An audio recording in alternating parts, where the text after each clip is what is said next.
안녕하세요. 닥터 주홍근의 알기 쉬운 당뇨 심장병 이야기입니다. 저는 연세조항 조홍근 내과 대표원장 내과 전문의 조홍근입니다. 날씨가 3일 사이에 갑자기 막 곤두박질 쳤는데 뭐 내일인가 모레부터 조금 따뜻해진다고 그러는데 저번에 말씀드린 대로 겨울철에 몸 관리 잘 하셔서 뇌졸중이라든가 심장병을 예방하셨으면 좋겠습니다. 예, 오늘은 이제 마지막 시간이에요. 그 당뇨병 관리 예방을 위한 10대 원칙에 대한 마지막 시간이지 방송 마지막 시간이 아니고요. 오늘 파트 3고 예, 전문을 보고 싶으시면 이제 닥터 좋은 건 알기 쉬운 당뇨 심장병 이야기 블로그에 들어가셔서 이 밑에 나온 걸 치고 들어가시면 되겠습니다. 자, 오늘은 보시면은 법칙 8이죠. 10개 중에서 이제 8번 들어가요. 그래서 식사를 한 후에는 매번 가볍게 15분씩 걷는다. 이거 되게 중요한 거거든요. 이제 우리가 이제 혈당은 보통 공복 혈당하고 식후 혈당이 있는데 우리가 하루에 이제 주식만 3번 먹고 군것질이나 이런 것도 하기 때문에 보통은 이제 먹는 게 공복보다 좀 많아요. 그래서 공복 혈당이 이제 높낮이가 이렇게 많이 이제 그 요동을 많이 치거든요. 그래서 식후 혈당도 이제 높낮이가 이렇게 그 요동이 많으면 문제지만 공복 혈당도 높낮이가 많아도 문제라는 게 이제 최근에 밝혀졌어요. 근데 오늘 이제 식후 혈당에 대해서 얘기할게요. 식후 혈당의 스파이크가 심장병 위험을 증가시킨다는 건데 식후 혈당이 팍 하고 이렇게 올라가서 이 등락의 폭이 큰 사람들은 그렇지 않은 사람들보다 심장병이나 여러 가지 질환이 많이 생겨요. 그 이유는 혈당이 등락 폭이 크게 되면 몸에 여러 가지 작용이 일어나는데 일단은 이제 오토 프리 레디칼을 해가지고 자유산소라는 게 생겨요. 그래서 산화 스트레스가 많아지고, 그다음에 염증 반응이 많아지고, 그다음에 혈소판이 많이 이렇게 굳어지거든요. 이렇게 응집이 되게 되니까 혈소판이 응집될 때 주로 이제 저혈당에 빠질 때 그런 일이 잘 생기게 돼요. 그래서 연세 드신 분들이나 혈관병이 많은 분들은 고혈당보다는 저혈당을 우리가 의사들이 훨씬 더 주의 깊고 또 우려하기 때문에 가급적이면 저공비행을 안 하려고 그래요. 당화혈색소가. 그러니까 이제 그런 이유 때문에 너무 혈당 낮추지 않은 사람도 있습니다. 그래서 혈소판 응집이 강화되면은 급성심근경색증이 생길 수 있고 혈전이 여기서 생기면 이제 뇌경색증이 생길 수 있고 염증 반응과 산화 스트레스가 오랜 시간 지속되게 되면 암이 생기고요. 이제 최근 알려진 거는 치매라든가 파킨슨 등도 이 당뇨병 환자에 있어서 혈당의 등락폭이 클수록 더 잘 생기는 걸로 돼 있어요. 그래서 저번 시간에도 말씀드렸지만 당화혈색소라는 3개월이나 2개월짜리 평균치도 좋아야 되지만 같은 평균치를 하더라도 혈당이 이렇게 움직이는 사람하고 이렇게 움직이는 사람은 굉장히 나중에 미래가 다르다는 거죠, 예후가. 그래서 가급적이면 좁은 범위 안에서 움직이게 하는 게 굉장히 좋아요. 그랬을 때 우리가 식후 혈당을 조절하는 건 저번 시간에 말씀드린 대로 음식을 천천히 먹고 음식을 좀 더 소화가 안 되는 거 먹고 또 음식의 순서를 좀 이렇게 맞춰서 먹게 되면은 식후 혈당이 이제 조절이 좀 되는데 거기에 더하기 이왕 운동을 할 바에는 특히 혈당 조절을 위해서 운동을 할 바에는 이렇게 식사를 하면 매번 가볍게 15분씩 걷는 게 좋다라는 거죠. 그다음에 CGM이라는 게 뭐냐면 Continuous Glucose Monitoring에서 요즘 일형 당뇨 환자들이 내년부터 아마 보험이 될 거라고 그러는데 센서가 이제 여기다 붙여놓고 그냥 뭐 따로 이렇게 당을 뽑지 않아도 그냥 지가 알아서 계속 재주는 기계가 있어요. 이제 그거를 연속 혈당 측정기라고 하는데 최근에 나온 논문 보게 되면요. 이것도 놀라운 건데 그 사람들 혈당 등락폭이 클수록 당뇨병성 망막장애가 심해졌다는 게 밝혀졌어요. 그래서 하여튼 큰 혈관 합병증이든 작은 혈관 합병증이든 혈당의 등락폭이 이제 좁아야 된다는 거죠. 이제 그러기 위해서는 식사를 하면 매번 가볍게 15분씩 걷는 게 좋아요. 그 이유는 이게 이제 2016년 다이아베톨로지아라는 그 유럽에 있는 당뇨병 학회 기관지인데 거기 10월 달 호에 이런 게 실렸어요. 그래서 한꺼번에 몰아서 30분 운동하는 거하고 그다음에 그거를 쪼개가지고 10분씩 아침 식사 후에 10분, 점심 식사 후에 10분, 그다음에 저녁 식사 후에 10분씩 하게 했을 때 몸무게나 이런 건 차치하고라도 혈당이 어떻게 변했느냐를 본 연구가 있어요. 그래서 아무 때나 몰아서 30분 운동할 때에 비해 아침, 점심, 저녁 후에 10분씩 운동했을 때가 식후 혈당에서 잘 떨어진다는 거예요. 이제 아침하고 점심도 좀 떨어지는 경향이 있지만 정말로 월등하게 차이가 나는 건 저녁 혈당이라고 그래요. 그래서 특히 저녁 식후의 혈당은 저녁 식후 운동한 경우가 아무 때나 30분 골라서 운동한 경우도 좋다라는 거예요. 이 저녁 혈당이 굉장히 중요해요. 나중에 이제 나올 건데 저녁에 혈당이 올라가기 쉬워요. 먹을 때. 그러니까 가만히 있을 때는 혈당이 저녁에 제일 잘 떨어지지만 뭘 먹을 때는 같은 양을 먹어도 저녁 혈당이 더 많이 올라가거든요. 인슐린 저항성 때문에. 그렇기 때문에 저녁 혈당을 잘 잡느냐 못 잡느냐에 따라서 그 사람의 전체적인 혈당의 패턴이 변화가 돼요.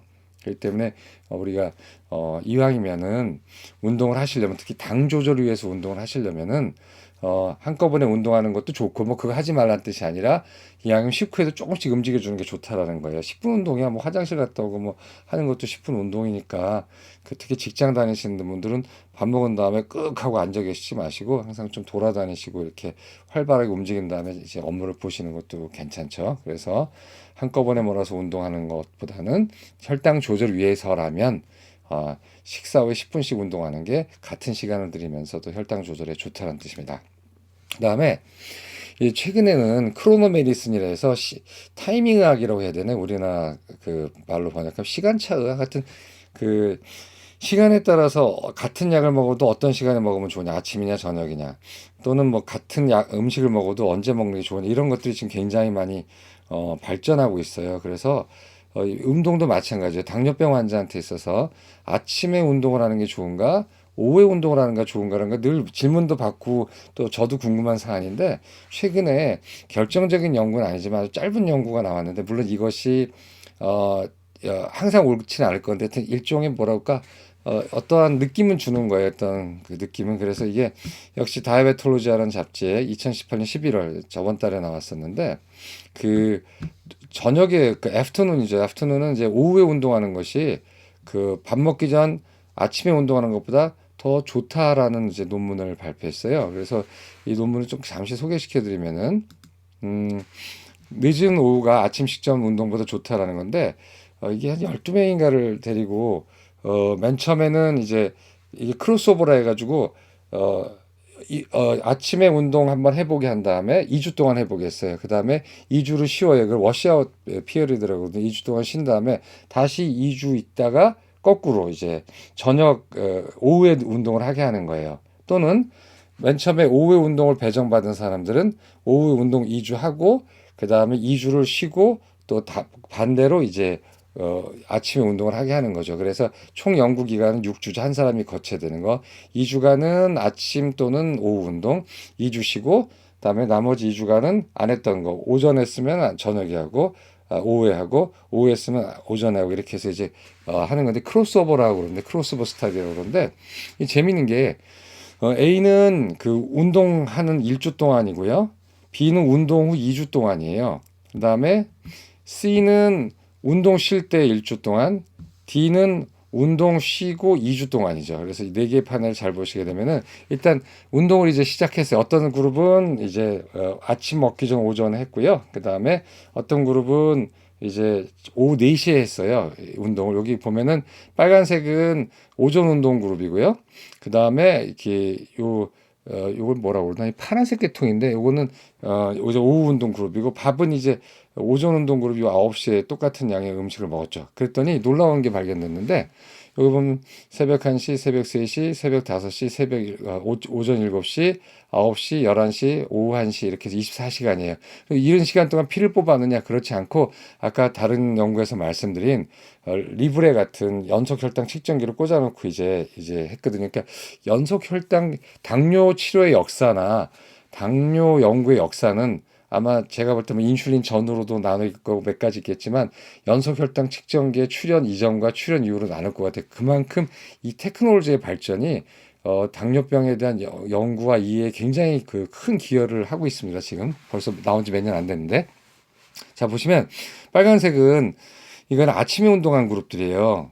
그 다음에 이 파란색은 오후 4시에 운동한 그룹들이거든요. 어떻습니까? 같은 칼로리를 먹였는데도 이렇게 오전 밥 먹기 전 운동한 그룹들이 엄청나게 당이 올라갔어요. 특히나 운동 후 당이 더 뛰었거든요. 근데 물론 제가 말씀드린 대로 운동 후 당은 뛸 수 있어요. 당뇨병 환자는. 근데 특히 오전 중에 운동한 사람들이 운동 후 당도 튀고 하루 종일 파란색 그룹인 오후에 운동한 사람들에 비해서 하루 종일 당이 올라가 있어요. 그 다음에 이 2주차를 보게 되면 역시 그 등락의 폭은 이렇게 약간 좁아졌지만 빨간색, 즉 오전 7시에 운동했던 사람들이 그다음 오후 4시에 운동했던 사람들에 비해서 굉장히 혈당이 더 많이 높아 있는 걸 알 수가 있어요. 그래서 적어도 2주 동안 운동할 때는 어, 오전에 운동했던 사람들이 오후에 운동했던 사람들보다 전 시간에 걸쳐서 당이 더 높았다는 거예요. 그 다음에 이 더 깜짝 놀랄 만한 일은 쉬고 나서 일어났는데 2주 동안 쉬는 기간이거든요. 이거는 이 쉬는 기간 첫 1주, 그다음에 이건 쉬는 기간 2주인데 보시게 되면은 그 전에 오전 운동으로 배정받았던 사람들이 오후 운동에 배정받았던 사람들보다 통계적 유의성은 없지만 일관되게 혈당이 높아요. 그 다음에 여기 보시게 되면은 2주째, 즉 운동 효과가 풀렸을 때는 보게 되면 이거 굉장히 역설적으로 2주 동안 쉬었는데도 이제 운동하지 말고 알아서 사세요 그랬는데 오전에 운동하고 오후에 운동하는 거 다 빼놓고 그랬더니 워낙에 오전에 운동하는 걸로 배정됐던 사람들이 훨씬 더 당이 높은 걸 알 수가 있어요.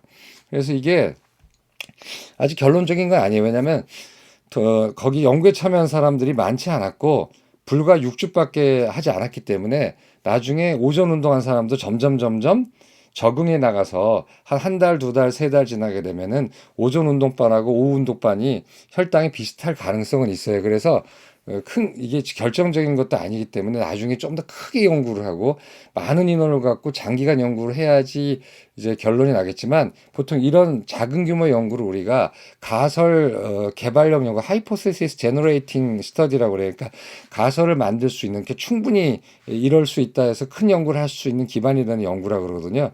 근데 여러 가지로 봤을 때는 그 이제 인슐린 저항성의 척도라든가 뭐 이 생리적인 주기로 봤을 때는 당뇨병 조절을 위해서라면 저도요 환자분들한테 식후에 운동하라고 꼭 권하고요 식전에 운동하면 안 좋지 않거든요 당 조절을 위해서. 그다음에 두 번째는 가급적이면 오후에 운동하라고 얘기를 해요. 근데 뭐 오후 4시나 5시 우리나라 사람이 운동할 수 없는데 저녁 밥 먹고 운동하라고 꼭 권해드리는 게 여러 가지 이유가 있지만 좀 이따 또 나오겠지만 저녁은요 인슐린 저항성이 가장 심한 시기라서 같은 밥을 먹어도 아침보다 당이 많이 올라가요.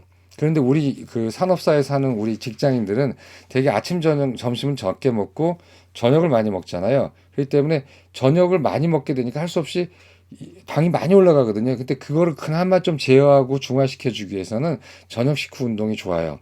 그다음에 또 다른 이유가 그 아침 때 막 안 그래도 바빠 죽겠는데 운동하게 되면 근육이 이완이 안 돼 있고 힘들고 조급하기 때문에 사람이 상해를 입을 수가 있어요. 다쳐요, 운동하다가. 근육이 많이 긴장돼 있거든요, 실제로.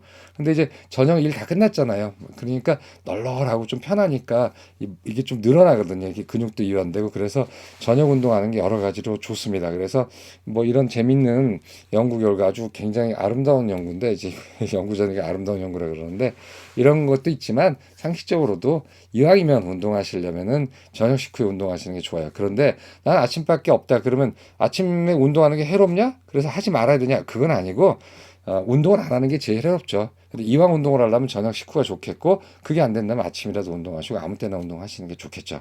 그래서 이게 바로 이제 운동을 잘하자가 되겠어요. 그래서 다시 한번 정리하면 이렇게 혈당 조절을 위해서라면 한꺼번에 운동하는 것보다 아침, 점심, 저녁 식후에 쪼개서 적어도 10분간이라도 운동해 주는 게 좋다라는 거고 그다음에 좀 더 발전해 나가서 이런 얘기를 들으면 아무래도 늦은 오후가 밥 먹기 전 아침보다는 운동의 효과가 특히 혈당 조절 효과가 좋다라는 걸 좀 말씀드리고 싶어요. 그래서 근데 운동에 대해서 많이 질문을 받아요. 이제 건강증진과 운동에 대해서 많이 질문을 받는데 유산소 운동은 기본이에요. 유산소 운동을 강조한 이유는 비용이 안 들고 장소가 구애받지 않고 비교적 상해 위험성이 적고 그다음에 운동하기 싫어하는 사람도 쉽게 운동하게 하게끔 할 수 있는 게 유산소 운동이기 때문에 그래요. 왜냐하면 걷기만 하는 게 뭐가 어렵겠어요. 걷는 것도 싫어하는 사람 있지만 뭐 기구도 필요 없고 기술도 필요 없기 때문에 일단 걸어라. 아튼간에 움직이라는 뜻에서 우리가 유산소 운동을 권한 거지 유산소 운동이 충분한 건 아니에요. 우리가 건강해지기 위해서는 유산소 운동만 하면 안 됩니다. 물론 안 하는 것보다 100배 낫지만요. 왜 그러냐면은 나이가 들면서 근육하고 뼈가 줄어요. 양도 줄고 질도 나빠지거든요. 그래서 뼈에는 구멍이 송송송송 나고 그 근육에는 기름들이 쭉쭉쭉 차기 시작해가지고 근육의 주변에 근육의 그 섬유 안에 지방이 차기 시작하거든요. 이제 그렇게 되면 근육이 질이 좀 나빠지는 거예요. 이제 힘도 약해지고요. 그렇게 하다 보니까 이게 나이가 들게 되면 이제 보행장, 그러니까 자기가 혼자서 움직일 수 없고요. 그다음 그러다 보니까 자꾸 낙상이 잦아요. 그래서 어, 곁다리지만 이번 겨울에 낙상 조심하세요. 낙상 돼가지고 고관절 부러지게 되면 사망률이 암이나 신부전 사망률보다 훨씬 높아요. 그러니까 항상 지팡이 짚고 다니시고요. 연세 드신 분은 운동의 목적은요. 근육과 뼈를 매스를 그 근과 근육량과 뼈의 그런 양을 유지하는 거고요. 그다음에 나이가 들게 되면 이런 데 다 굳어가지고 오십견도 생기고 막 아프고 그렇잖아요. 유연성 떨어지고 유연성이 떨어진다라는 거는 곧 상해 위험이 많다는 거예요. 그래서 유연성을 계속 좀 어느 정도 유지하려고 그러는 거고, 근데 바른 자세를 유지하는 게 굉장히 중요해요. 바른 자세 유지가. 자세가 삐뚤어지게 되면요. 이 관절마다 주는 신호가 뇌로 들어오는데 그 뇌의 신호가 왜곡돼 가지고 인지장애까지 일으킬 수 있다는 게 최근에 밝혀지고 있거든요. 그래서 바른 자세를 유지하는 게 좋은데 뭐 그렇다고 생각할 때마다 이런다고 바른 자세가 되는 게 아니라 근육이 뒤틀어져 있어요. 우리가 나이가 들면서 또는 젊은 사람이라 할지라도 신경을 안 쓰고 한쪽 방향에 힘만 쓰고 운동을 따로 하지 않게 되면은 이 근육들이 한쪽은 짧아지고 한쪽은 늘어나 있어서 뼈가 뒤틀어져 있거든요. 이제 왜곡이 심하게 돼 있을 때 이제 사람들이 빨리 풀려고 카이로프락틱이나 이런 뭐 이렇게 눌러서 하는 걸 하는데 그거는 감사합니다 하고 나오면서 다시 자기 버릇대로 돌아가요. 왜냐하면 뼈가 잘못된 거는 뼈가 잘못된 게 아니라 대부분의 경우는 근육의 습관이 잘못 들어서 양쪽의 장력이 틀려서 그런 거거든요. 그렇기 때문에 근육을 다스려야 돼요. 바른 자세를 유지하려면은 이제 그게 바로 요가랑 그다음에 트레이너와 함께하는 필라테스라든가 이런 자세 교정 운동 또는 저 같은 경우 태국권을 얘기하는 거예요. 그래서 운동을 하시는데 막무가내로 하시면 안 돼요. 항상 이 바른 자세로 이제 하셔야 되는 거거든요. 그다음에 심폐기능 유지하려는 거죠. 뛰기라든가 이런 거는 우리가 이제 살면서 이 심장과 폐 기능이 떨어지기 때문에 그것 때문에도 문제가 되는데 심폐기능을 죽을 때까지 어느 정도 유지하는 게 좋고요. 그다음에 마지막으로 비만이라든가 당뇨라든가 고지혈증 중에 중성지방이 높은 거를 예방하고 치료하기 위해서 이제 운동을 하는 거예요. 운동 여러 가지. 그래서 이런 모든 목적에 부합된 운동을 하려면 유산소 갖고는 어림도 없어요. 유산소, 밸런스, 그다음에 유연성, 그다음에 근력 운동 네 가지를 섞어서 해야 돼요. 그렇기 때문에 운동을 아주 쉽다고 잘못 생각하셔서 혼자서 한다고 생각하는 분이 있는데 지도자한테 지도를 받으시는 게 좋습니다. 그래서 그런 식으로 해야 돼요. 그래서 어떤 경우가 많냐면 오늘도 누구한테 들었는데 2만 보 하루 걷는 분이 있대요. 한 2시간 반 정도 걷는다는데 그래서 막 무릎이 아프고 허리가 아프고 그렇대요. 그거 잘못 운동하는 거예요. 2만 보는 그렇게 매일 2만 보 걸으면 소진됩니다. 그래서 무리한 운동은 하지 않는 것보다 못해요. 특히나 이런 겨울에 내가 매일매일 운동하는 습관이 있어 하면서 이런 추운 날 그 강변을 걷는다던가 이런 추운 날 새벽에 나간다는 건 굉장히 무모한 거거든요. 그때는 딱 마음 내려놓고 쉬셔야 돼요. 뭐 내일 운동하면 되잖아요. 뭐 그렇게 해서 뭐 일주일 쉬고 한 달 쉬면 하면 안 되겠지만 실내 운동 같은 거 하셔야 돼요. 최근에 우리나라가 미세먼지가 많고 혹독한 날이 많기 때문에 점점 실내 운동으로 가는 경향이 있거든요.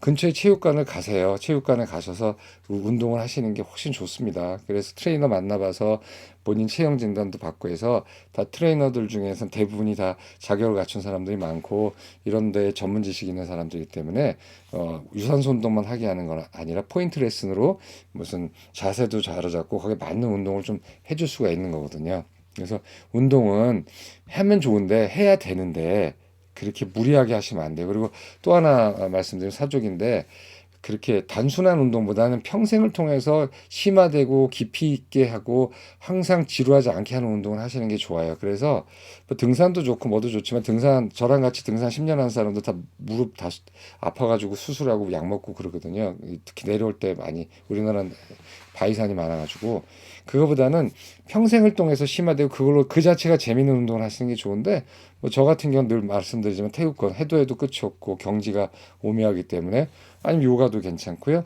또는 이제 그런 거 싫어하시는 분들은 체육관에서 운동하셔서 자기의 신체의 상태를 끊임없이 숫자로 나타낼 수 있고 계측할 수 있고 그 재미로 계속 할 수 있는 운동을 하셔야 돼요. 이것도 노력이고 또 노력과 더하기 과학이 들어가야 되는 겁니다. 그래서 제가 늘 환자분들한테 보호자들한테 얘기하는 거지만 사랑한다면 운동을 선물하세요. 뭐냐면 그런 게 있으면 좋겠어요. 이거 보시는 운동하시는 분들 쿠폰이나 이런 거 좀 만들어 봤으면 좋겠어요. 그래서 이런 걸 사서 이렇게 드리면 어느 체육관에 가면 그걸로 운동할 수 있게 해주는 거.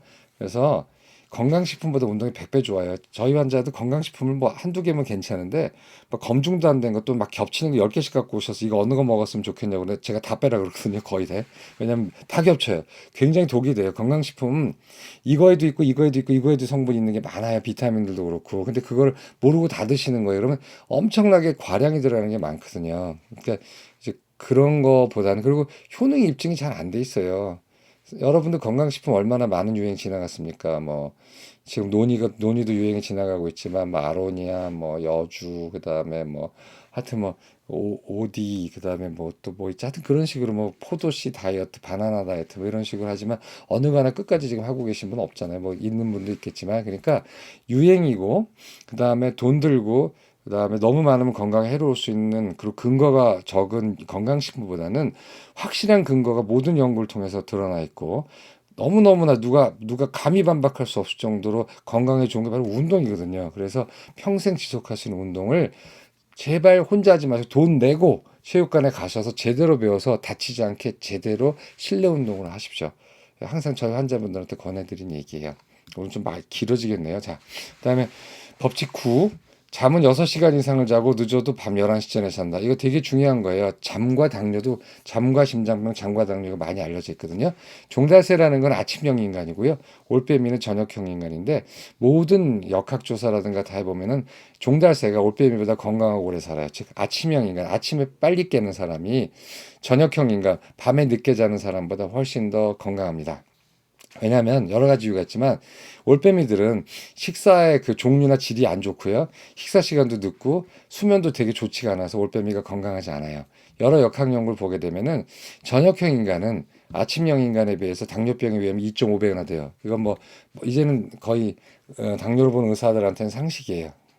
그래서 뭐가 문제냐면 지금 이게 밤이 없는 사회가 됐잖아요. 그리고 항상 누군가는 밤에 교대를 하는 사람이 많아졌잖아요. 병원 근무자, 그다음에 뭐 항해하는 사람들, 그다음에 비행하는 사람들, 그다음에 물류하는 사람들, 경비 또는 여러 가지 공공기관 관련된 사람들, 교대 근무하는 사람들이 많은데 지금 교대 근무하는 사람들의 큰 건강의 문제는요. 그렇지 않은 사람들에 비해서 당뇨병과 심혈관 위험이 굉장히 질환이 높아요. 그래서 이게 어떻게 되는 건지 사회적으로도 이슈고요. 보건학적으로도 큰 이슈입니다. 이 실제로 높아지거든요. 그래서 이게 외국 같은 데는 직업병의 분류에 넣자는 얘기도 하고 있어요. 그래서 그런 건데 요게 이제 이건 제가 늘 인용하는 다이아베티스 인 아메리카라는 이 PDF 북이에요. 미국 당뇨학회에서 펴낸 북인데 이거 저번에 이거 치면은 사이트가 있는데 이거 다 무료로 다운받아서 읽으실 수가 있어요. 거기에 챕터 25장에 이제 잠에 대한 얘기가 나오거든요. 이 잠을 적게 자거나 조각잠을 자게 되면은 또는 뒤바꿔서 자게 되면 당뇨가 굉장히 많이 올 수가 있어요. 요게 이제 여러 연구를 이 사람들이 편집자들이 섞어서 이제 다 한꺼번에 나온 건데 요 세로 축은 뭐냐면 인슐린 민감성이에요. 마이너스가 됐다는 인슐린 민감도가 떨어졌다는 게 인슐린 저항이 올라간다는 거죠. 인슐린 저항이 올라간다는 건 당뇨들 위험이 크다는 거예요. 보게 되면은 11명 갖고 연구한 거 보면은 11명한테 4시간만 자게 하고 하여튼 5일 밤을 지내게 했더니 인슐린 민감도가 24% 떨어지고 뭐 이쪽은 딱 5.5시간 자게 한 다음에 이런 거를 한 2주 동안 계속 지속시켰더니 17.5%가 민감도가 떨어졌다 뭐 이런 식이거든요. 그래서 잠을 제한했을 때, 즉 잠의 시간이 6시간 이하로 될 때는 이렇게 인슐린 저항성이 증가하는 걸 알 수가 있어요. 그다음에 또 다른 실험은 이게 사람을 데리고 한 실험이기 때문에 이런 윤리적인 그런 게 있어서 N수도 많지도 않고 그렇게 또 많은 연구가 있진 않아요. 근데 보게 되면은 잠잘 때 막 깨우는 거예요. 잠이 들어갈 때 깨우고 해가지고 잠을 자꾸 조각잠을 자게 만드는 건데 얼마나 짜증나겠어요. 이 피실험자들이. 보면은 11명을 대상으로 그래서 오래 못했잖아요. 잠 조각내게 자는 거를 한 이틀 정도 지나게 했을 때, 그다음에 여기는 막 조각잠을 자는 걸 3일 정도 이제 재웠을 때 인슐린 민감도가 25%씩 떨어졌다는 거죠. 그러니까 이런 식으로 잠을 적게 자거나 아니면 자꾸 조각잠 잤다 깼다 하게 되면 결국 당이 올라간다는 거예요. 근데 이제 더 황당한 거는 잠을 적게 자면서 낮과 밤이 바뀌는 잠이 있잖아요. 무슨 택시 교대라든가 아니면은 뭐 병원에서 응급실 교대라든가 아니면 3교대 뭐 의사라든가 3교대 간호사 같은 사람들 또는 또 조종사들 뭐 이렇게 이제 그런 시츄에이션을 만들어 놓은 거예요. 그러니까 막 잠을 자꾸 이렇게 깨우고 해가지고 낮에 재워버리고 밤에 일어나게 하고 낮에 재우고 밤에 일어나게 하니까 그러면서 잠도 적게 자게 하니까 얼마나 인슐린 저항성이 증가하냐면 또는 얼마나 인슐린 민감도가 감소하냐면 58% 감소해요. 그러니까 이게 엄청난 위험이에요. 잠을 적게 잔다는 게. 그래서 현대 사회에서는 수면의 질이 굉장히 큰 병을 많이 일으킵니다. 그리고 현대 사회는 수면의 질이 굉장히 안 좋아요. 왜냐하면 밤내 놀 곳도 있죠, TV도 있죠, 술도 있죠, 친구도 있죠. 우리나라 같은 경우 특히나 밤에 막 불 켜놓잖아요. 뭐 유럽이나 영국 가보신 분들 아시겠지만 7시, 8시 되면 상점 다 문 닫고 다 집에서 친구들끼리 이렇게 단란하게 지내고 마을로 가게 되면은 거의 마을에 불이 안 켜져 있어서 굉장히 무서울 정도예요. 그러니까 그만큼 주변이 조용하고 주택가와 상가가 분리되어 있기 때문에 잠의 질이 우리나라보다 훨씬 높아요. 우리나라는 옆집에서 뭐 도심에서 아파트 있으면 앞에 뭐 치킨집이라든가 이런 데서 바깥에다 내놓고 테이블에 있으면 거기서 술 마시는 사람들 소리 다 들리죠. 뭐 하여튼 차 소리 나죠. 하여튼 우리나라 특히나 서울 생활하는 사람 중에 500m 밖으로 도로나 상가가 밀려나 있는 집안은 거의 없을 거예요. 그러니까 잠의 질이 굉장히 안 좋아요. 우리는 알게 모르게. 그러니까 우리가 시골이나 이런 데 외국 가게 되면은 둘 중에 하나에 잠이 너무 잘 오거나 너무 조용해서 잠이 잘 안 오거나 둘 중에 하나거든요. 그만큼 수면의 질도 중요하다는 뜻입니다.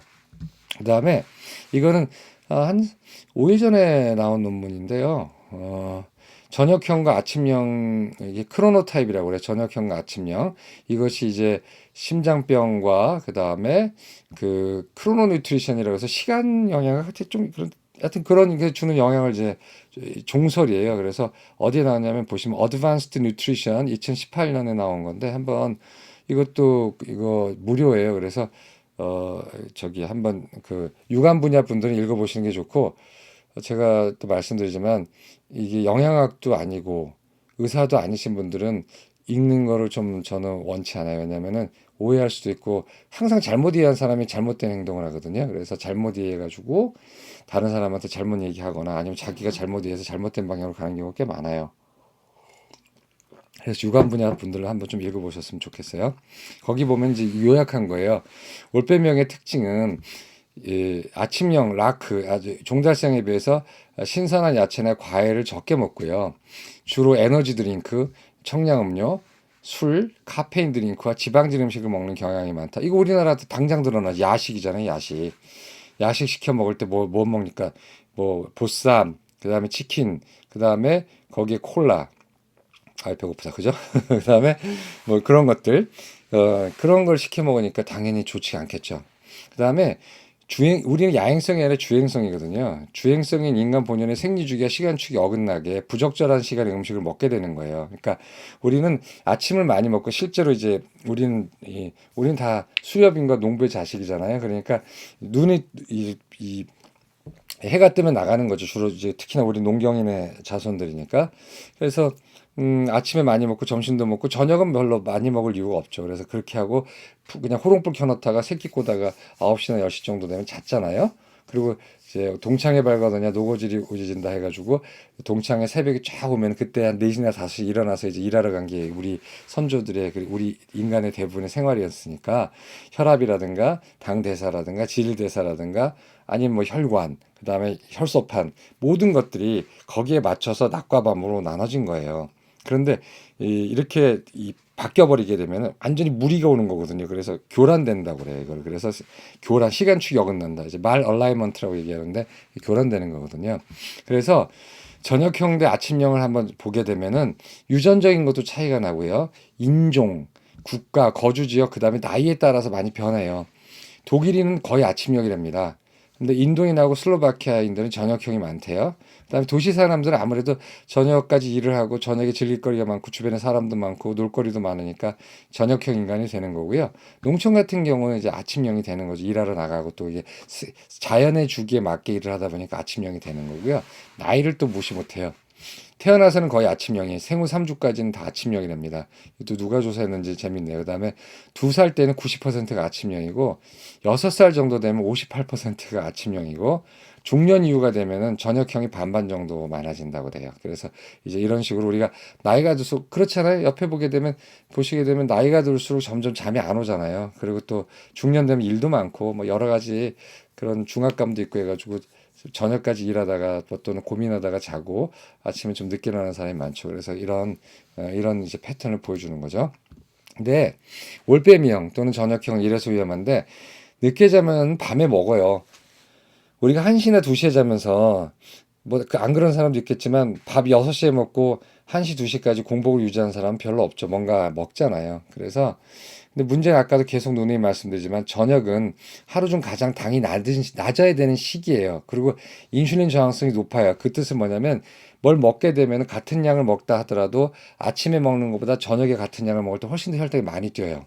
근데 그때 먹게 되면 어떻게 돼요? 혈당 조절이 안 된 채로 그냥 자버리는 거예요. 그래서 굉장히 혈당이 높아지는 거예요. 그다음에 또 늦게 자면서 늦게 일어나는 사람이 많잖아요. 늦게 일어나면 또 아침에 밥맛 없고 바빠요. 그래서 아침을 건너뛰게 되면은 저번 시간에 말씀드리겠지만 아침을 건너뛰게 되면 혈당이 훨씬 더 높아져요. 저녁 건너뛴 것보다. 그러니까 악순환이 악순환을 낳는 거죠. 그다음에 늘 잠이 모자라서 주말에 몰아서 자고 그런데 또 몰아 잘 때 말이에요. 그 몰아 잘 때 토요일날 일찍 자고 아침 저녁에 일요일 저녁에 일찍 일어나는 사람 별로 없어요. 되게 몰아 자는 사람은 토요일까지도 뭔가 하고 영화 보고 놀고 그러다가 새벽까지 자요. 금요일이죠. 금요일 때. 그래서 푹 자고 또 늦게 자고 또 일요일 날 또 늦게 일어나요. 그 이제 월요일 날 가려고 그러면 또 일찍 일어나는데 그때 편두통이 많이 생기거든요. 이제 주말에 많이 자는 사람들이 편두통이 훨씬 많이 생기는 거고 돼 있어요. 편두통은 나중 얘기고 전형성은 같은 조건의 아침형에 비해서 당화혈소가 높아요. 이런 것 때문에 한번 볼까요? 이것도 다이아베티스 인 아메리카 제3판에 나온 건데 그림 25.7인데 이거 재밌는 걸 해놨어요. 그래서 이게 미드 슬립 타임 온 프리데이라고 해서 이 프리데이라는 게 공휴일이죠. 공휴일에 잠자는 그 잠자는 시간이에요. 보게 되면은 베드타임 이렇게 누구 시간이 잘 때 9시 18분 정도 자는 사람들 51명 평균값이죠. 그다음에 10시 40분에 잠드는 사람들 이제 주말에 46명, 11시 31분에 자는 사람들 49명, 밤 1시 새벽 1시 13분에 자는 사람 48명 이렇게 해봤더니 이제 그러고 보면 웨이크 타임이 재밌어요. 보면은 일찍 자면 일찍 일어나요. 늦게 잘수록 늦게 일어나고 11시 반에 잤더니 7시 49분에 일어나고 새벽 1시에 잤더니 9시 53분 아침 하여튼 이런 식으로 해봤더니 그러니까 이제 토탈 아워는 거의 비슷할 거예요. 잠을 자는 그 기간은 비슷할 거예요. 수면 기간은. 근데 보게 되면은 이 일찍 자고 일찍 일어나는 사람들이 당화혈소가 7.0인데 비해서 다른 조건 다 맞춰놓고도 점점 늦게 자고 늦게 일어나는 사람일수록 당화혈소가 7.6%, 7.5, 8.3으로 당뇨인 중에서 일찍 자고 일찍 일어나는 사람들에 비해서 늦은 밤에까지 뭔가 깨어 있다가 새벽에 자고 그다음에 늦게 일어나는 사람들이 훨씬 더 당화혈소가 높았다라는 거예요. 그렇기 때문에 당 조절 안 되는 거는 뭐 이미 경험을 하시겠지만 잠이 질이 안 좋기도 하지만 수면의 질이 나쁘고 조각잠 자고 자꾸 깼다 깼다 하고 그다음에 수면 시간이 짧고 그다음에 낮과 밤이 바뀌는 것뿐만 아니라 늦게 자고 늦게 일어나는 것도 그러니까 같은 7시간 6시간을 잔다 하더라도 늦게 잘수록 당이 조절이 안 되는 거예요. 왜냐하면 우리는 사실 10시에 자도록 돼 있어요. 이 시간축을 보게 되면 10시나 11시 전엔 자게 돼 있는 우리가 도시 생활하고 산업사회 때문에 여러 가지 조건 때문에 늦게 자기 시작하니까 우리의 인간으로서의 동물로서의 주행성 동물로서의 본능은 바뀌지 않은 채로 근 100년 동안 확 바뀌어버린 거거든요. 우리의 생활 패턴이 도시 사람들은. 그러니까 안 맞는 거예요. 이거 미스얼라이먼트라고. 서카디안 리듬의 미스얼라이먼트라고 얘기를 합니다. 그렇게 되면은 뭐 당만 높아지겠어요? 혈압도 올라가고 여긴 당만 얘기했지만 혈압, 암, 심장병 다 많이 올라가는 거예요. 그래서 잠이 굉장히 수면학, 또 굉장히 떠오르는 학문이에요. 삶의 질에 대해서 이제 사람들이 관심을 갖고 또 옛날에 몰랐는데 지금 알게 된 이유는 이런 분석 기술, IT, 그다음에 측정기기 이런 것들이 굉장히 많이 좋아지고 개발이 됐기 때문에 그래요. 하여튼 기술의 발전이 학문의 발전을 또 같이 추동을 하고 있습니다. 그래서 이 수면과 당뇨병 말씀드리게 되면은 저도 제 것도 있는데 제 것보다 더 잘 만들어놔서 이거를 빼왔어요. 그래서 잠을 적게 자거나 또는 조각잠을 자거나 잠이 바뀌어지게 되면은 어떻게 되냐면 뇌가 이 시달리다 보니까 뇌에서 이 당을 쓰는 그 양이 떨어져요. 이 뇌가 쓰는 당이 굉장히 많다고 말씀드렸잖아요. 전체 한 25% 정도 이상을 당을 쓰니까 뇌가 최대 소비자예요. 그러니까 얘가 수입을 거부하면은 당이 다른 데로 가야 되거든요. 그래서 뇌가 혈당을 적게 쓰니까 여기 당이 올라가고요. 그다음에 잠을 안 자면 짜증 나잖아요. 그래서 짜증이 나고 화가 나는 거 이게 바로 이게 교감신경이 항진되는 거고 교감신경 항진에 뭐가 나와요? 짜증 호르몬, 스트레스 호르몬이 코티졸이 나오고 거기다가 이제 막 이런 그 성장 호르몬까지 막 튀어나오기 시작하고 짜증을 내게 되면 염증이 생겨요. 이거는 모든 게 다 염증이잖아요. 뭐 논이가 염증이 좋다고 먹는 분들이 있는데 그게 뭐 염증 사실은 다른 얘기지만 여러분들이 드신 당뇨약, 여러분들이 드신 고혈압약, 여러분들이 드시는 스타틴은 다 항염증 작용이 있어요. 그러니까 염증 때문에 논이를 먹는다는 건 좀 이상한 거죠. 그래서 이런 염증 마커가 올라가게 되면은 이제 두 가지예요. 하나는 췌장을 갖다 때리잖아요. 그럼 췌장 베타 세포, 인슐린이 나오게 하는 베타 세포 기능이 확 떨어져요. 그러니까 화내지 마세요. 짜증내면 그렇습니다. 그 다음에 또 한편으로는 근육에 작용해가지고 얘네들이 인슐린의 액션을 안 받아요. 인슐린 저항성이 생기는 거예요. 그 다음에 막 안 자고 힘들면은 식욕을 억제하는 호르몬인 렙틴은 감소하고요. 그랄린, 뭐 그랄린 뭔가 벌써 발음이 탐욕스럽잖아요. 그랄린 이게 식욕 호르몬이거든요. 그랄린이 증가해요. 그랄린 증가하게 되면은 역시 에피타이트 이 식욕이 확 증가하게 되거든요. 그렇게 되면서 뭐가 되냐면 또 이 에너지 소비량이 줄어들어요. 그렇게 되면 비만이 되잖아요. 비만은 역시 인슐린 저항성을 가져오게 되는 거죠. 그래서 잠을 못 자게 되면은 다이렉트하게 이 뇌가 당을 안 써서 당이 올라가고 이런 교감신경 항진되고 그다음에 짜증이 나면서 호르몬들이 막 나오고 염증이 생기면서 췌장 세포가 망가지고 인슐린 저항성이 생기고 또 식욕이 돋궈지면서 비만이 돼서 인슐린 저항성이 생겨서 인슐린 저항성은 높아지고 그다음에 반면에 인슐린을 분비하는 베타 세포는 떨어져 버리니까 당연히 당뇨가 생기는 거예요. 그래서 잠을 충분히 주무셔야 돼요. 잠을 충분히 편하게 좋게. 그래서 잠자리에 들어서 걱정을 껴안고 주무시게 되면 다음날 당이 올라가죠. 너무나 당연한 거죠. 그래서 어떤 질문 중에 당뇨가 아닌데 그분 답을 못했는데 하도 요새 질문이 많이 들어서 당뇨가 아닌데 검진할 때 너무나 그 고민하고 막 그러다가 아침 혈당이 110 나왔대. 늘 그래요. 그분만 그런 게 아니에요. 정상인 중에서도요. 뭐 다음날 내시경이 되고 뭐 하다가 막 병 있지 않을까, 내시경 아프지 않을까 고민하고 자잖아요. 검진 전날 태연하게 자는 사람들은 정말 엄청나게 멘탈이 강한 사람들이 대부분은 긴장하면서 자니까 그날 아침에 당이 많이 높게 나와요, 실제로. 그렇기 때문에 한 번 보고 당뇨라고 하지 않아요. 두 번, 세 번 또는 다른 방법의 검사를 했을 때 당뇨를 진단하는 거죠. 그래서 잠을 충분히 자셔야 됩니다. 그래서 인생에 필요한 것은 이미 유치원에서 배웠다라는 어떤 글이 있죠. 우리 인생에 필요한 건 유치원에 배웠어요.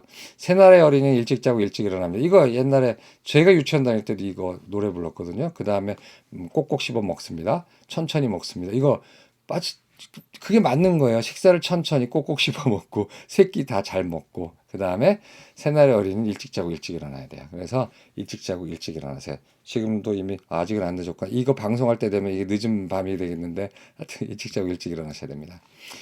이제 마지막 법칙이에요. 이제 마지막 법칙이 왔는데 이거는 스트레스는 만병의 근원입니다. 스트레스를 받아서 올라간 혈당은 인슐린이 아니라 인슐린 할아버지가 와도 안 떨어져요. 그건 진짜야.